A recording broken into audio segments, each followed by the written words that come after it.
Le recomiendo un artículo de hoy en el Diario Público con el siguiente titular. Encarnación López, 2 puntos. Llevo 50 años pegada a una máquina de coser y no voy a tener pensión. El autor de este artículo es Alejandro Torrús. Alejandro, buenas tardes. Muy buenas tardes. ¿Pero quién es Encarnación? Encarnación es mi madre. 50 años.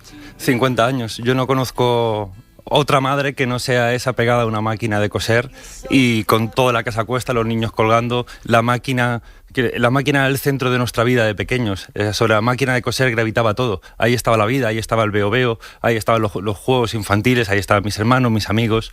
Esa era la vida, una máquina de coser primero en casa, luego en un taller, luego en otro taller, luego con un jefe, luego con otro jefe, pero a la hora de decir, bueno, ya vale, venga, tengo las hernias discales por ahí disparadas, tengo artrosis, no sé qué, paro, voy a ver la pensión y dices... No hay nada. Anda. ¿Y eso? Pues en la economía sumergida, el trabajo negro, como bien dice ella, y lo explica en el artículo, las lentejas. Eran o las tomas o las dejas. Y ella no le dieron la opción, éramos 3 bocas y había que alimentarnos. Y el trabajo es su frase, el calzado es muy jodido, es así, que me aguanta hasta que me jubile y luego ya vemos. El otro día hablamos, Isaías, de las aparadoras, ¿te acuerdas? Sí, a propósito de si seguían haciendo mascarillas o habían vuelto a su... Que yo aprendí la palabra original. porque no la conocía. Sí, yo también. ¿No? Yo hace Las 2 años aparadoras. no sabía lo que era el oficio de aparadora. Y es curioso que sea solo un femenino, porque aparador es otra cosa. Sí, totalmente. Oye, podríamos hablar con ella, ¿no? Te pedimos permiso a ti. ¿Qué hacemos? Adelante. Pues mira, salúdala, venga. Hola, mamá. Hola, hijo. Hola, Encarnación. Buenas tardes, ¿qué tal? Buenas tardes. ¿Qué tal? ¿Cómo va eso? Vamos tirando. Pues mucho tiempo siendo invisible al final, ¿no? ¿Parece, Encarnación? Demasiado. Y lo triste es que se sigue siendo invisible. ¿Existe alguna posibilidad, no sé si a través de la Asociación de Aparadoras de Elche o de lo que sea, de que se te reconozcan? Tú has guardado documentos todos estos años, ¿no? Es verdad que habrás cobrado en negro por lo de las lentejas que comentaba tu hijo, pero tienes documentos que acreditan que estabas trabajando para alguien, ¿no? Y cobrando. Documentos cuando no estás dado de alta no te dan, porque incluso en que te den el parte de lo que tú te has apuntado, el trabajo que has hecho, ahí no te ponen ni de quién ni de dónde. O sea, y cuando te la llevaban a casa, menos todavía. Pero ahí no te daban más que el sobre con tu nombre en carnita y punto. Pero algún papel, algún sobre o algún testimonio o algo tendrás para poder demostrar que has trabajado este tiempo, ¿no? Tengo muchas libretitas donde me anotaba yo la faena, el trabajo que hacía, y ya se ve que son bastante viejas. Encarnación, el artículo que ha escrito tu hijo cuenta desde el principio, explica con mucho detalle la dureza de este oficio, las horas de trabajo, cómo eso de la conciliación, que ahora es una cosa que está, en fin, en debate y en un cierto progreso, era una misión imposible. ¿Qué recuerdos tienes tú? ¿Qué es lo primero que te viene a la cabeza si te preguntan por aquellos comienzos? Porque eran duros porque tenía que llevar la casa hacia adelante, cada uno un hijo, después 2, después ya 3, y seguir trabajando porque, sí, yo dije mi marido y el sueldo de mi marido, pero eran muchas bocas y entonces los sueldos no eran a lo mejor como son ahora, en que la vida está mucho más cara, pero tenemos otras cosas. Y eran duros porque cuando los acostaba y terminaba de cenar y hacer las cosas, pues a lo mejor si me quedaba algo de hacer para refinar, forro o cualquier otra cosa, pues lo hacía mientras que estaba viendo un ratillo la televisión. Oye, Encarnación, has dicho así de pasada una cosa muy importante. Has sido invisible y lo siguen siendo mujeres como tú en estos momentos, en pleno siglo XXI, en el año 2022. Sí, hay bastantes. Hay más de lo que parece. Ya en casa trabajan menos, pero todavía hay talleres que no suelen hacer a lo mejor el contrato mínimo a lo mejor de 40 horas, lo hacen por hora o media jornada, y si viene la fiscalía de que mira, tú tienes, porque en el contrato te tiene que poner que de mañana o de tarde, las horas que te ponga, mira, que es que esta mañana no has podido venir y lo has cambiado por esta tarde, que la lección te la dan para que la aprendas.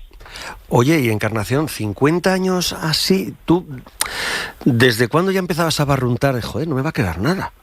Es decir, esto lo asumías como, bueno, es lo que hay, no tengo otra forma, no puedo protestar porque si protesto me quedo sin el trabajo. ¿Contemplabas a tus empleadores como, joder, me están fastidiando, me están esclavizando? ¿O es algo que de repente llega cuando ya te tienes que jubilar y dices, joder, si no he cotizado, no me queda pensión? Pues en el principio a lo mejor no lo piensas, porque eres joven y parece que eso está que está largo. Y mientras que estás en casa, pues en casa, si la hacen una, le dan de alta. Yo no he conocido ninguna. En mi época se trabajaba más en casa. Llegó el momento que no había faena, la fábrica quebró, y dio la casualidad que enfrente de casa había un taller, hacía falta, y allí me metí. No daban de alta, eso ya lo sabía. Me lo dijeron también, pero la comodidad que tenía, que estaba enfrente, y que si pasaba algo que era cruzar la calle, que tenía todavía uno pequeño y a lo mejor me se olvidaba la llave, mamá, dámela, y ahí me aguanté. Pero ya con el tiempo te das cuenta de decir, pero ¿qué es lo que he hecho? Trabajar más que en una negra, y ahora ¿qué tengo? Claro. No tengo nada, y a veces me da mucha rabia y me siento, no sé cómo decirle, me siento mal de decirle, toda la vida trabajando y ahora tienes que depender del sueldo de tu marido, si no, no tienes nada. Mamá, te pido la palabra, si me la concedes, para destacar. Nosotros somos de Carrús, que es el barrio obrero por excelencia de la ciudad de Elche. Puede parecer que... Con fama, digamos, mejorable, con prensa mejorable. Con prensa mejorable, sí. Para mí los recuerdos de la infancia son ir a casa de mi amigo Antonio, en la galería de casa de mi amigo Antonio, su madre Conchi consiguiendo zapatos. Ir a casa de mi amigo Rafa, en la galería de casa de mi amigo Rafa, su madre refinando zapatos, su madre Victoria. Ir a casa de mi amigo Manu, su madre refinando zapatos. Sí. Al final te das cuenta, en ese momento no lo ves, de que el barrio de Carrús era una fábrica. Claro. No era un barrio, era una fábrica donde cada domicilio se convertía en un centro de trabajo clandestino. Y habrá muchas encarnaciones, entonces. Y hay muchas encarnaciones. Hay varias encarnaciones por cada bloque de edificios que hay en el barrio. Pero además, quiero decir, estos empresarios no solamente defraudaron a las encarnaciones que hay en este barrio y que hay por el resto del país, es que defraudaron a todos los ciudadanos, porque lógicamente cuando pagas en negro estás generando una economía sumergida que no produce impuestos y que no permite el sostenimiento del país.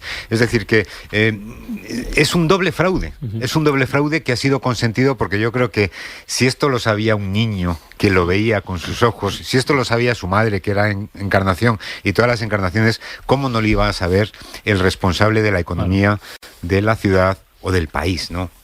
¿Cuántas veces hemos hablado aquí en La Ventana con nuestro economista de cabecera de la economía sumergida, del fraude fiscal, de lo que podría hacerse, de lo que no se hace, no se sabe muy bien por qué?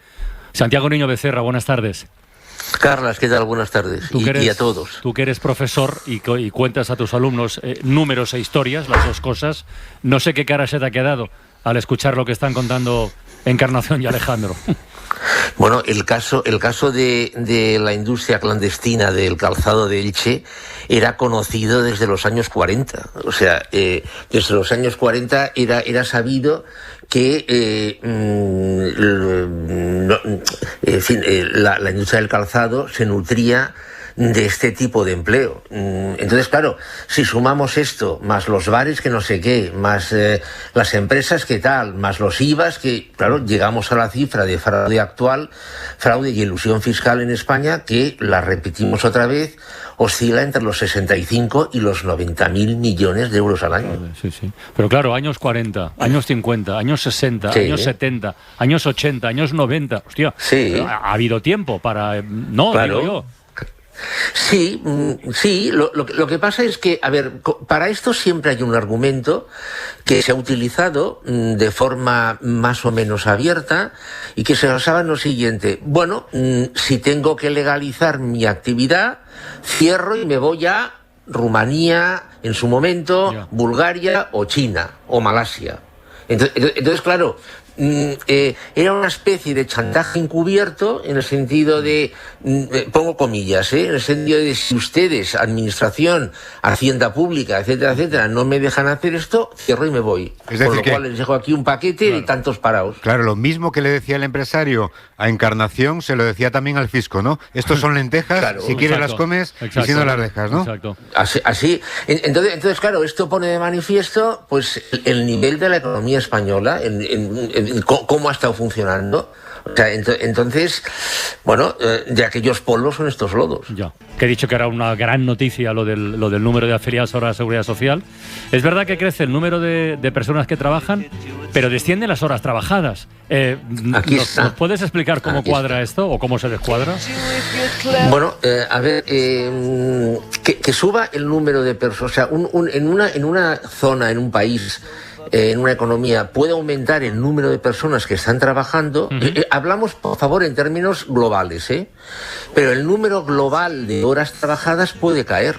Entonces, si alguien se fija, pone el ojo en el número de personas, dice, qué maravilla, aumenta el número de personas, pero si baja el número de horas, quiere decir que la productividad está bajando.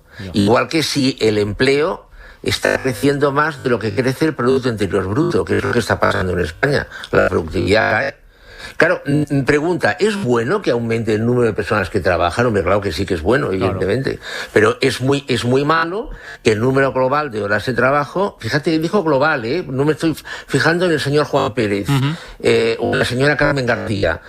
Si el número global de horas de trabajo baja, quiere decir que esto es malo porque la economía del país necesita menos horas, pero en relación al PIB, con lo cual esto evidentemente es malo. Mira, Santiago, lo que es malo es que el teléfono haga Basta de una cosa, lo arreglamos en 2 minutos y volvemos a conectar contigo. Venga. Con lo que va a contarnos Santiago ahora mismo, que es el último grito que tiene que ver con la moda, no concretamente de zapatos, sino de moda en general. Que es que las grandes firmas, los grupos textiles así más gigantescos, van a triplicar sus inversiones en tecnología, mirando sobre todo al mundo del metaverso. Que yo, Santiago, no sé si tienes cifras de eso, pero creo que son brutales, ¿no? Sí, a ver, yo de entrada déjame que diga una cosa para que veamos por dónde van los tiros. Mis alumnos, que como ya hemos comentado tienen entre 20 y 21 años, en este curso prácticamente en clase cada día ha salido el metaverso. Cada día, por una razón o por otra. Cosas que preguntan, noticias que comentamos. Es decir, este es un tema que claramente tiene futuro. Evidentemente, al menos en un abanico de edades. Bien, centrándonos en el tema de la moda, hay dos utilizaciones que de momento se le han visto al metaverso. Una son los desfiles. Que esto, bueno, desfiles por internet ya se ha hecho, incluso se han hecho con modelos virtuales. La modelo Wibi, no sé si nos acordamos de ella, sí, del 2010, una cosa así. Esto ya se ha hecho. Lo que pasa es que, claro, hacerlo en el metaverso, con la tecnología envolvente de las gafas de realidad aumentada, etcétera, etcétera, claro, eso te proporciona pues una experiencia y que aunque ahora está al inicio, pues evidentemente tiene mucho tirón. Por ejemplo, una empresa que ha apostado claramente por esta vía es Zara. Bien, este es un tema, pero esto es moda real, es decir, esta es moda para usarla en el mundo real. Vemos un desfile que se puede ver en todo el planeta, etcétera, etcétera, pero esto es moda para usarla en el mundo real. Bien, pero luego hay otra moda para usarla exclusivamente en el metaverso. Y estamos hablando de marcas como Louis Vuitton, o estamos hablando de Gucci, que han hecho diseños o han reeditado diseños que habían ya sido descatalogados, y concretamente un bolso, si no recuerdo mal, de Gucci, que había sido descatalogado, se ha vuelto a hacer para el metaverso exclusivamente y se ha subastado recientemente por $8.000. Joder, yo es que no consigo. Sisiaga, no te rías. No, a mí esto ya se me escapa, Santiago, de verdad. O sea, el valor de los activos virtuales, que han movido el año pasado, creo que es más de 100.000 millones de dólares, una barbaridad. No sé. pero Carlas, esto es otra cosa. Es decir, pero es metaverso los también. Activos sí, pero los activos virtuales incluyen más cosas. O sea, es decir, hemos empezado hablando del tema de la moda. Sí, sí. La moda en el metaverso, que esto tiene un recorrido, al menos, insisto, lo tiene para una serie de edades. Tú has introducido otra cosa, y déjame que al respecto cuente otra cosa. Hay muchas personas que tienen un contrato de alquiler, ¿verdad? Sí. Es un contrato que va a una agencia, sí. Lo firman, es un papel que te dan, sí. Llegas a casa, lo metes en una carpeta y lo metes en un cajón. Y si quieres, te hace ilusión, de vez en cuando lo miras, ¿no? Se lo sacas y lo miras, ¿no? Bueno, pues, y ya está. Bueno, pues no. Hay una empresa que lo que ha hecho es convertir un contrato de alquiler en un activo digital negociable. Es decir, se coge ese contrato, un contrato en vez de tener forma de papel, se convierte en un NFT, es decir, en un activo no fungible, digital, pero verificado de forma que es único, que es unitario. Se le da alguna característica, o sea, por ejemplo, se puede decir que el que presente ese contrato, ese NFT, al cabo de 3 años, que es el vencimiento del contrato, tendrá ventaja a la hora de volver a alquilar ese apartamento o esa nave industrial o lo que sea. Con lo cual, el tenedor de ese contrato puede negociarlo. Yo me voy ahora a 25, yo no me pierdo. Pero de verdad. Yo es que tampoco entiendo. ¿Qué es lo que puede negociar? Pero claro, esto, la puede opción negociar el contrato, es decir, tú, John, el ser primera opción de renovación, etcétera, esto viene en muchos contratos, ¿no? Oye, a los 3 años, esto vence, pero tengo primera, no sé cómo se dice, primera opción de ser yo el que se quede en esta casa o tenga este negocio, ¿no? Sí, pero eso está escrito ahora en un papel y no vale nada. Una vez convertido, porque tú te puedes hacer una fotocopia, o alguien puede hacer una fotocopia de ese contrato, y hay 2, o sea, es decir, pero en el momento de que se convierte en un activo NFT, está verificado conforme es único. Y entonces eso es válido, tiene validez y se puede negociar. Bueno, pues la suma de momento, el año pasado se negociaron en el planeta 130.000 millones de dólares en activos digitales. Oye, Santiago, pero ¿aquí dónde quedan los notarios? Muy buena pregunta, John. Claro. Muy buena pregunta. Notarios, registradores de la propiedad, etcétera, etcétera. ¿Dónde quedan? Pues, el metaverso. Exactamente. Claro. Claro, si ellos no pueden dar fe, no, porque el activo, el token no fungible se da fe a sí mismo, ¿no? O sea, es irreproducible, inimitable, ¿no? Exacto. Entonces, ¿puedo preguntar por cosas que entiendo más? ¿Me dejáis? No, y que algunas son muy serias. Pero imaginaos el recorrido económico que tiene esto. No, brutal, infinito. O sea, la definición es infinito. Banco de España avisa de que hay 94.000 millones de créditos en riesgo de impago. Sí, esto sí que lo entendemos a la primera todos, Santiago. Sí, esto es muy gordo, Carlos. Sí. Joder. Esto es muy gordo porque, a ver, vosotros os acordáis que cuando estalló el virus se habló de esto una semana, porque claro, las implicaciones que tiene eso son tremendas. Yo recuerdo perfectamente que cuando llegó el virus, el confinamiento, los ERTES, los créditos ICO, etcétera, etcétera, se empezó a decir, mira, ahora las empresas zombie, esas que van con un zapato y una alpargata, esas que van malviviendo, esas que impagan a uno, piden una prórroga a otro, etcétera, etcétera, ahora van a desaparecer. Y claro, como eso tiene muchas implicaciones, pues en 2 semanas dejó de hablarse del tema. Bueno, pues gran parte de esos 94.000 millones son esas empresas. Claro. Y eso es mucho dinero, mucho. porque eso prácticamente equivale al 8% de los créditos concedidos, con lo cual, claro, aquí tenemos un problema porque resulta que gran parte de esos créditos están avalados por el Estado, con lo cual esto no sé cómo va a quedar. Esto se hace bola, se va haciendo bola, Se va haciendo bola, sí. Oye, ya que has citado lo del virus, déjame que pregunte otra cosa que también entendemos a la primera.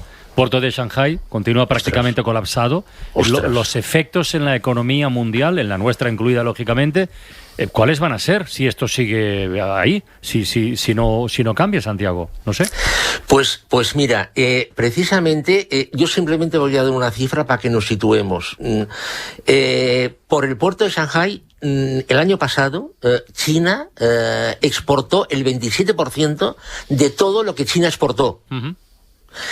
Ahí metemos todo, desde chips a ordenadores pasando por vasos, ahí metemos todo. Y ropa. Claro, si resulta que gran parte de los componentes que utilizan las industrias del automóvil, las industrias mecánicas, etcétera, proceden de China y son exportados a través de este puerto, pues imaginemos lo que está pasando. Es decir, esto va, si esto sigue así, si esta política de COVID-0 que está proponiendo el gobierno, porque ahora ya no es solo Shanghái, ahora es Pekín también, que está a punto de entrar en esta dinámica.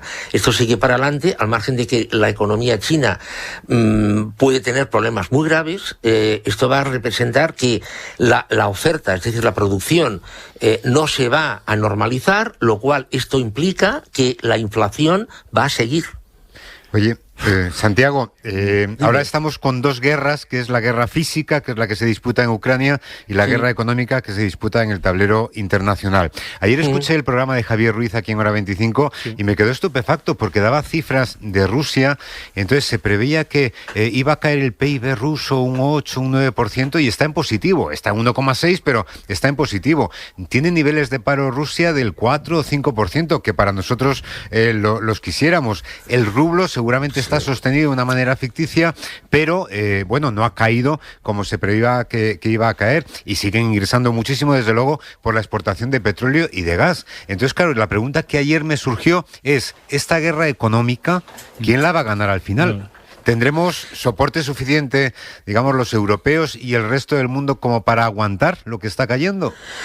Bueno, a ver, sobre el tema del paro en Rusia, cuidado, porque esto es cierto, esta cifra es verdad, pero lo que no sabemos es el nivel de subempleo que hay en Rusia. Sí. Claro. Entonces, yo creo que debe ser muy, muy elevado el nivel de subempleo.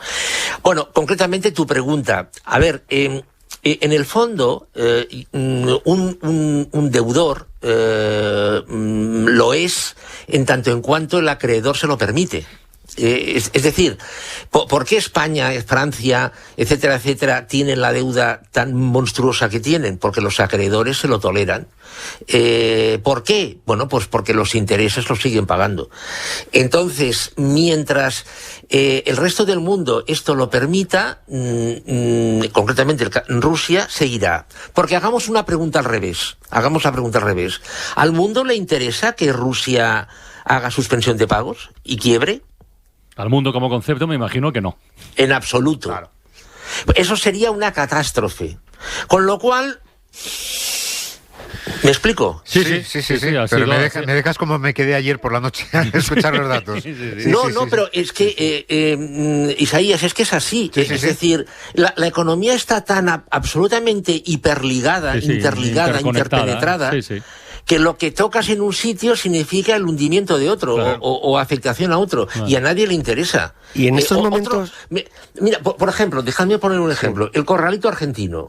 Eso se probó una vez. Es decir, ¿qué pasa si un país hace un corralito o un corralón, que también dice un corralito y corralón? Bueno, pues ya se vio lo que pasó. Estoy convencido que nunca más va a volver a pasar, porque aquello fue catastrófico.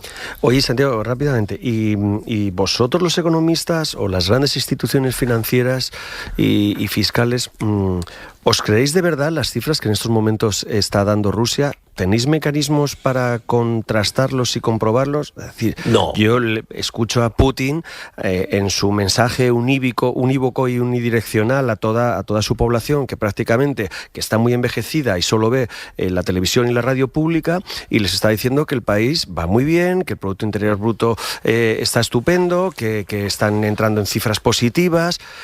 Es decir, me cuesta creerlo. No, pero John, hay datos que esos sí que son visibles. Por ejemplo, el precio de los medicamentos en Rusia ha subido muchísimo. Sí. El otro día había un reportaje de escasez, eso, claro. Sí. Entonces, claro, esto te está diciendo que hay problemas de importación, que hay problemas de comercio, etcétera, etcétera. Lo que pasa es que, a ver, como si hubiese un exceso de oferta de gas, de petróleo, etcétera, etcétera, pues bueno. Lo que pasa es que no lo hay, y entonces aquí ya lo hemos comentado. Todo el petróleo que Europa no le compre a Rusia se lo va a comprar China. Sí, o India. Exacto. Sí. Diréis, a un precio más bajo, de acuerdo. Sí, pero se lo va a comprar. Claro. Con lo cual, claro, aguantar por lo bajo en un sistema en el cual, pues bueno, el nivel de democracia es limitado, pues bueno, es factible. Claro. En España lo sufrimos muchísimos años con el franquismo. ¿Os acordáis de la pertinaz sequía? Sí. Bueno, pues eso, la culpa de todo la tenía la sequía. Está la cosa muy complicada. Santiago, hasta la próxima semana, amigo. De acuerdo, hasta luego. Cuídate. Buenas tardes a todos. Le recomiendo un artículo de hoy en el Diario Público con el siguiente titular. Encarnación López, 2 puntos. Llevo 50 años pegada a una máquina de coser y no voy a tener pensión. El autor de este artículo es Alejandro Torrús. Alejandro, buenas tardes. Muy buenas tardes. ¿Pero quién es Encarnación? Encarnación es mi madre. 50 años. 50 años. Yo no conozco otra madre que no sea esa pegada a una máquina de coser.